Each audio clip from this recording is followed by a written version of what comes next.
नागभीड तालुक्यातील मिंथूर येथे ज्या ठिकाणी वाघाने शेतकऱ्याला मारले त्याच ठिकाणी शुक्रवारी शेकडो शेतकरी एकत्र येऊन वनविभाग आणि आमदारांविरुद्ध रोष व्यक्त केला। दिनांक 4 एप्रिल रोजी मिंथूर येथे शेतामध्ये मोहफूल वेचताना हरिदास कुबडे यांना वाघाने ठार केले होते। कुबडे यांना ठार करण्याअगोदर 18 मार्चला कुमदेव म्हशाखेत्री यांच्या शेतात वाघ आढळला होता। तशी माहिती शेतकऱ्यांकडून वनविभागाला देण्यात आली होती, पण वनविभागाने दुर्लक्ष केले आणि एक जीव गेला असा आरोप गावकऱ्यांनी केला। वनविभाग शेतकऱ्यांची दिशाभूल करत आहेत। जिथे वाघाने कुबडे यांना मारले त्या परिसरात कमीत कमी 150 हेक्टर जमीन आहे। त्या जमिनीमध्ये मका आणि धान पीक असून आता हातात आलेले पीक वाघाच्या भीतीमुळे जाऊन राहिले।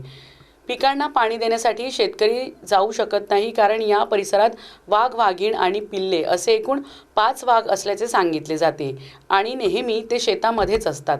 त्यामुळे वाघांना इथून पकडावे, नाहीतर आमचे शेतकऱ्यांचे ताबडतोब नुकसान भरपाई द्यावी असे या शेतकऱ्यांनी वनविभागाला घेराव घालून मागणी केली।